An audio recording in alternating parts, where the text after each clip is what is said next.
This is a legacy episode of the Lesbian Historic Motif podcast, originally released as part of the Lesbian Talk Show podcast group.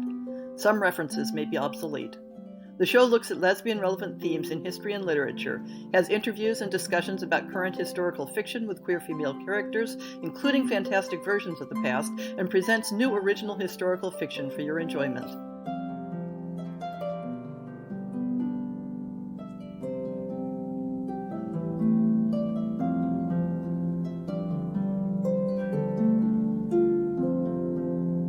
I had this epiphany a month or two ago when I was trying to work out ways to talk about how the social understanding of sexuality and gender has varied and shifted across time and space.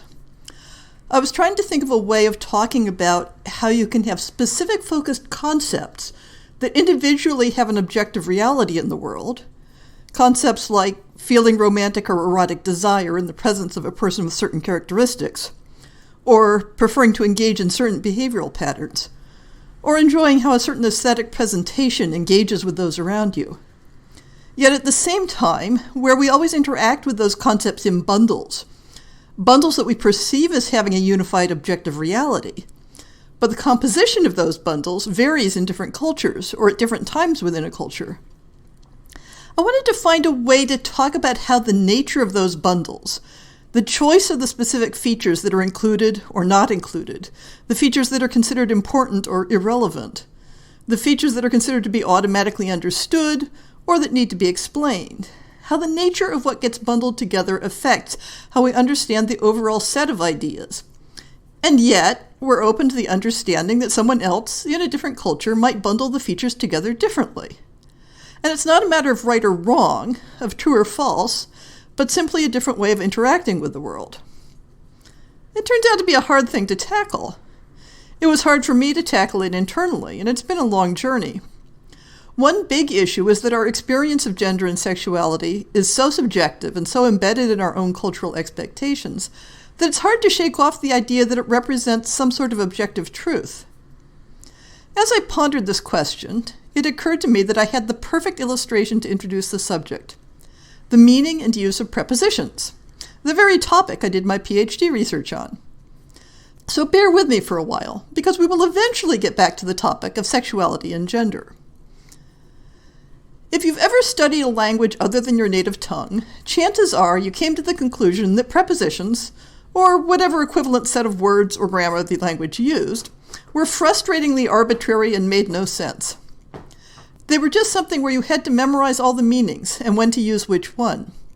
And the most important thing was never, ever to try to learn a one-to-one correspondence of meaning with the prepositions in your first language. Now, at their heart, prepositions, and I'm going to use that term even though some languages have words that do the same thing that get a different label. Prepositions are a fairly restricted set of functional words that indicate the relative spatial relationships of two or more entities. They can also indicate relationships in time, and the spatial senses can get applied to more abstract relationships. But let's start with relationships in space. Think about the English words on, over, and above. To keep things simpler, we'll skip the compounds like on top of or upon. These all have in common that we use them to talk about the relative vertical position of one object relative to another. But the choice of which one we use tells us things about whether the objects are in contact with each other, whether they are vertically aligned or simply at different absolute elevations, and in some contexts they provide information about the shape or nature of one object or the other. The traditional method linguists use to figure out the map of a word's meanings is to see what sort of picture or story people understand when you use them, or which combinations simply don't make sense, or only make sense with a really bizarre backstory. So think about the following examples. The cat is on the table. This is a very salient example to me as I record this at my dining room table. The cat is over the table. The cat is above the table. What are the images you got from each example? For the cat is on the table, you probably imagined my cat sitting there in contact with the upper surface of the tabletop. But it seems weird to specify it in that much detail. How about the cat is over the table? If you use the word over the same way I do, chances are you have to make up a little story about why you'd even say that. Like, You have an annoying friend who is holding the cat in midair above the surface of the table, allowing it to eat something from a plate, and you say, "The cat isn't allowed on the table," and they say, "It isn't on the table, it's over the table." And you would acknowledge that they were technically correct, and then you'd say, "Get the fucking cat away from the fucking dinner table." How about the cat is above the table? For me, this invokes an image of a cat sitting on top of the bookcase or some similar perch where it can look down at the top of the table, but it isn't necessarily vertically aligned with the space occupied by the table. So now, how about the following examples? Put the tablecloth on the table. Put the tablecloth over the table. Put the tablecloth above the table. In this case, the word over can clearly mean in contact with the surface of the tabletop, but we also expect it to mean and the cloth is spread out to cover the entire surface. This time, the annoyingly literal friend might put the tablecloth on the table, still in its folded up state, and claim to have followed directions. But they couldn't take that position if he used over. Once more, we'd have to make up some sort of highly specific story for the sentence, "put the tablecloth above the table," in order for it to make sense. You couldn't really say, "put the cat over the table," and have it mean, "arrange the cat in a spread out position in contact with the tabletop," because regardless of the cat's cooperation, it doesn't have the physical shape to be used with over in the spread out to cover sense. Now, how about these examples? The chandelier is on the table. The chandelier is over the table. The chandelier is above the table. On clearly means that the chandelier is in contact with the tabletop, perhaps waiting for an electrician to install it. But both over and above would make perfect sense for talking about an installed chandelier, positioned vertically in alignment with the table, but not in contact with it. In this case, it probably wouldn't make sense to say either over or above if the chandelier were simply at a higher elevation than the tabletop, but located in the living room. How can three little words convey such different types of meaning? One part of the answer is that they're interacting with our understanding of the nature and uses of the objects and with our image of the default organization of the world. But a big part of that range of meanings comes from the differences in the bundle of meaning features that they carry. So, for example, in addition to all sharing the feature located at a higher elevation, the preposition on normally carries the feature in contact with, while the other two are silent about this feature, or in the case of above, carries the implication of non-contact. Over carries a feature that implies, but does not require, some sort of extent in space. So it's used for something that either has significant surface area with respect to the thing under it, or if movement is involved, something that moves along an extended path that crosses above the other object. Thus, for example, we get very different pictures from "don't jump on the table" and "don't jump over the table." And when we look for other uses for on, we find that the feature in contact with is more important than the aboveness. Because a picture can be on a wall, or a spider can be on the ceiling, while neither of them is above the thing that they're on. And that's just in English. Now, talk about tables, cats, tablecloths, and spiders in some other language, and you'll find that the features get bundled in different ways. That mean you can't just do a search and replace to translate from one language to another. For example, in German, you can use auf to mean on in the sense of the cat is on the table. But if you want to talk about the picture on the wall or the spider on the ceiling, you use on, spelled A-N. The languages are focusing on different features. German auf similarly focuses on contact with a surface, but walls and ceilings are a different type of surface than tables. They represent an edge or border, and that's considered a feature important enough to be encoded in a preposition in German. We could describe the same idea in English, but we'd have to use more description rather than it being an automatic part of the spatial relationship. Those are just a couple of illustrations of a much larger principle. One of the things that make prepositions difficult to learn is that we're accustomed to thinking of the bundle of meanings in each preposition as being a natural set, as being features that automatically go together, because that's the way we learned them, as a bundled set. But there isn't necessarily anything natural or true or better about certain bundles of spatial relationships being encoded in a single word. Now, I could go on about prepositions for days and days. In fact, I went on and on about them for about 10 years before I finished my dissertation. But that isn't the point of this podcast. The point is that in trying to understand the many different ideas people have about gender and sexuality throughout time and space, it can help to break down our understanding of gender and sexuality categories into their component features, and to think about why certain features get bundled together and given a label, while other possible bundles don't get labels, or are considered impossible or unnatural. Why are certain features considered important enough to define gender and sexuality categories, while others are considered optional or irrelevant? And is there an objective truth or rightness to certain ways of bundling those features, or is it more a matter of equally valid cultural practices that serve certain functions within the larger society? When you start unpacking concepts and categories of gender and sexuality throughout the ages, you can start identifying a set of those building blocks, those individual features that have been bundled together. Historically, many cultures use a set of building blocks that assume only two genders, male and female. More rarely, a culture may identify more than two genders. Even more commonly than that, a culture may have a model of gender as existing on a sliding scale from male to female, or as allowing for a variety of intermediate states between the two. Regardless of this variety, it's probably safe to say that all historic and modern cultures include male and female as prominent organizing categories, and that the central prototypes for those categories draw strongly on specific building blocks of anatomy, procreative role, socioeconomic role, psychological experience, and performative behavior. When individual persons vary from these prototypes, their society will perceive and categorize them according to how those building blocks are bundled within that particular culture, which features are considered more significant and which are considered to be incidental. That doesn't mean that the culture in question doesn't contain or have a way of discussing persons who don't fit neatly into its existing categories. But it means that the existing categories will affect what features are considered more meaningful and relevant. The English language, after all, is perfectly capable of distinguishing the following. A large, thin sheet of something is in extensive contact with a vertical surface that it is permanently fastened to in an integral fashion. Or, a large, thin sheet of something is aligned with and attached to a vertical surface but is not integral to it. Or, a small object is in contact with a vertical surface. Or, a small object is in contact with the upper side of a horizontal surface. Or, a small object is in contact with the lower side of a horizontal surface. Or, a large thin sheet of something is in extensive contact with, but not fastened to, the upper side of a horizontal surface.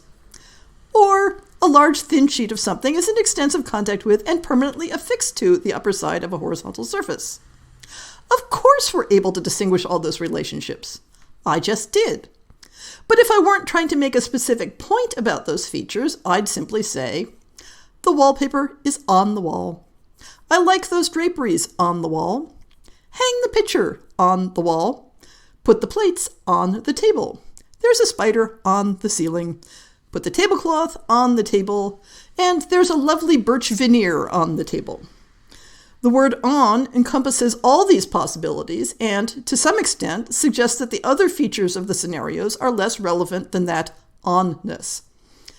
In the same way, a culture can be perfectly capable of describing a highly specific set of gender and sexuality features, but it will consider certain subsets of features to be more relevant than others and will tend to have categories and vocabulary that center around those subsets. Consider, for example, that our modern Western categories of gender-based sexual attraction and desire assume that the gender of both the desiring person and the desired person are relevant to defining the category. For example, the identity category lesbian, in its most restricted sense, is defined as a person of the female gender whose desire is for persons of the female gender. But when we look closer, we observe that we have a more general category of persons who desire persons of the same gender as themselves, and not a more general category of persons of any gender who desire persons of the female gender. So a more concise and accurate definition of the modern category lesbian might be a person of the female gender whose desire is for persons of the same gender. On the basis of pure logic, might it not make just as much sense to have a category persons of any gender who desire female persons? Perhaps, and yet we don't have a single simple term to describe that, or at least not one that's in common everyday use. And that says something about the larger conceptual structure of our society. Even when a category is assumed to be the case, unless we're told otherwise, what we call an unmarked default, it tells us something about the conceptual structure we live in. The unmarked default for contemporary Western culture is a person of any gender who desires persons of a different gender than their own. We can describe this category explicitly, but it will also be generally assumed if we don't mention a category. This is what makes it the unmarked default. Within our culture, it's relevant that the unmarked default isn't a person of any gender who desires persons of the same gender, or a person of any gender who desires persons of the female gender, or a person of any gender who desires persons of any gender, even though, based purely on formal logic, these are equally valid defaults. Each culture will have its own particular unmarked default, and it will have a set of variations from that unmarked default that are considered relevant enough to have category structures and labels. It will have a much larger set of variations from all those categories that can be described precisely, if desired, but that don't match an existing category structure and label closely. Persons falling outside those existing categories will tend to be read as belonging to an existing category, depending on which of the bundled category features are considered to be most important, or which features are considered to be irrelevant. They may fit awkwardly into the category. They may contradict some of the features. But once they've been classified, they will tend to be assigned all of the bundled features associated with that category. Let's consider another example of a highly specific feature. Clothing that is arbitrarily assigned to a particular gender. Of course, all gendered clothing concepts are arbitrary. We're all born naked, though most cultures will struggle to try to come up with some sort of objective basis for the assignment, or more often will act as if there is an objective basis without even working to justify it. If we accept, for the moment, that in any given culture there are garments that are considered to have a specific and unalterable gender assignment, then we can look at how those cultures categorize people who appear to be dressing contrary to their assigned gender. On a purely logical basis, one might consider 4 possibilities. 1. Clothing choice has no bearing on gender category. The act is recognized as contrary to the understanding of who ought to wear the garment, but it is not interpreted as saying anything meaningful about the person wearing it. 2. At the opposite end of the scale would be wearing a garment assigned to a specific gender places one in that gender category. Gender is defined entirely by what clothing one wears. Number 3, a third option might be thought of as clothing as a symptom. Wearing a garment associated with a gender different from the assigned gender is considered evidence that the gender assignment was an error, that the desire to wear the clothing of a specific gender is an innate characteristic tied to one's true gender identity. This coexists with an assumption that people who are happy wearing garments associated with their assigned gender do so out of innate preference. 4. The fourth option could be called clothing as appropriation, in which gendered clothing stands in for aspects of status or identity associated with the garment gender, but where society does not consider that wearing the garment confers any valid association with the gender. Persons who dress contrary to their assigned gender are, therefore, in some sense antisocial. They are trying to steal a status or identity, or doing it for deceptive purposes, or because they have antisocial personalities, whether you call it sin or rebellion or criminality or mental illness. All of these options have existed historically. Outside of these possibilities would be a hypothetical culture that didn't assign gender associations to clothing or accessories at all. But I don't know that we've ever found such a culture. Intertwined among these options are cultures that allow for more gender categories than the binary. The options I've mentioned here are oversimplifications in terms of how specific cultures respond to transgression against garment gendering. But Heather, you ask, what does all of this have to do with interpreting sexual orientations in history? I'm working my way there slowly. I have a couple more individual features to consider. Let's think about the feature of similarity versus difference.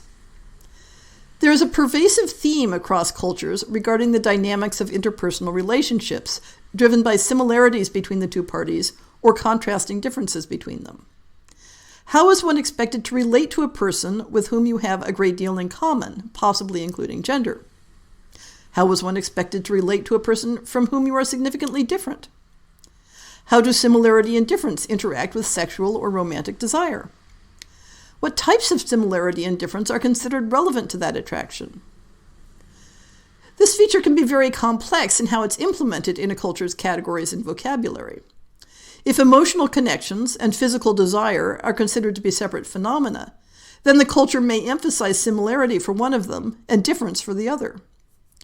If the culture assumes that the categories male and female necessarily imply difference, then it follows that heterosexual erotic desire must be predicated on difference. And if heterosexual desire is the only licit type of sexual desire, that has implications for how relationships based on similarity are viewed. If a culture assumes that certain types of relationships can only derive from similarity of the participants, that will affect how they interpret relationships between persons viewed as having difference. Or, to put it in more concrete terms, are men and women considered to be fundamentally different from each other, or minor variants of a similar sort of being? Is sexual desire assumed to derive from contrast or from similarity? Do opposites attract, or do birds of a feather flock together? Is romantic love interpreted differently depending on whether the participants are considered to be similar or different? What types of similarity or difference, other than gender, will affect those models? Differences of class, of ethnicity, of education, of physiology? And for the final feature we're going to consider today, though we've by no means exhausted all the relevant ones, let's talk about what gets classified as a sex act and how sex acts are gendered. Is an activity classified as sex or not based on the anatomical parts involved? Based on the specific combination of anatomical parts? Is a sex act classified based on the assigned gender of the parts, or on their simple spatial configuration? Or do body parts get gendered based on the activities they participate in? How does one's role in a sex act relate to one's physiology, to one's perceived social gender, to one's internal gender identity? Are activities classified as sexual based on sensory response? That is it a sex act if you get turned on, regardless of what body parts are involved or not? Does the presence or absence of sex acts affect the categorization of other aspects of a relationship? This would be a natural stopping point in setting up the categories for further discussion, but I have a sneaking suspicion that my listeners are still a bit skeptical about how all this relates to gender and sexuality identities. So I'll leave you with a hypothetical example of how cultural categories affect the understanding of gender and sexuality. A person is assigned as female at birth based on physiology. She grows up apparently comfortable with female identity, presentation, and performance. As an adult, she experiences and expresses romantic desire for a woman. Her culture responds in which of the following ways? Number 1, this is considered utterly normal and does not result in her culture assigning her to any special category other than woman.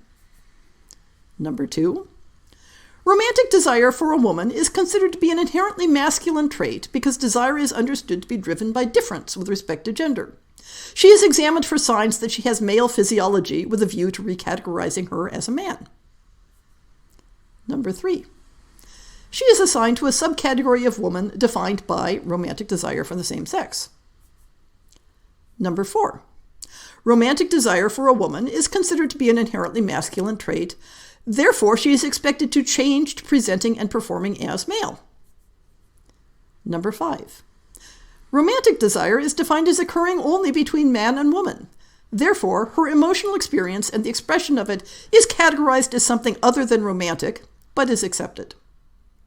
Number 6, the concept of a woman feeling romantic love for a woman is incompatible with the available categories, but gender categories are considered immutable. Therefore, she is recategorized as belonging to neither the category woman nor the category man. The answer? All of the above at various times and places. And sometimes multiple possibilities coexisted, while others were not on the cultural radar at all. And this only addresses one very particular scenario. The path that woman's life takes will depend not only on the bundle of experiential features that she brings to it, but on the ways in which her culture emphasizes and prioritizes those features in how she is categorized and what authorized options are offered to her.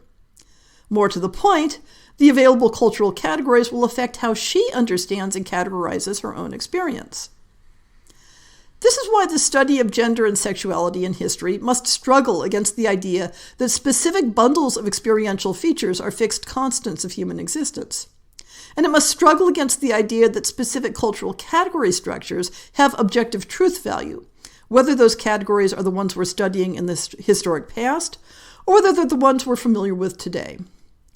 Recognizing this doesn't mean that we aren't allowed to identify with historic people based on sharing certain features of our experience of gender and sexuality. But it means that we need to be aware of assuming that complex structures of experience or categorization have been constant through time and space. That because we share certain features with a historic person, that either their entire experience or the way they understood and categorized that experience will align with our own.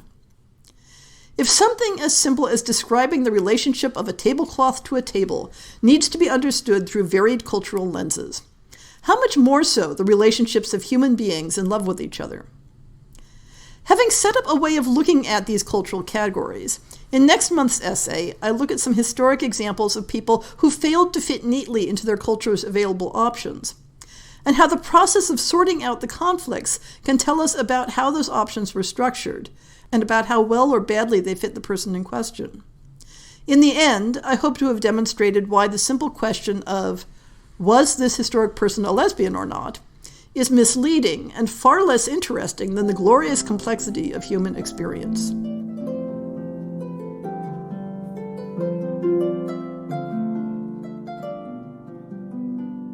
I hope you've enjoyed this episode of the Lesbian Historic Motif Podcast.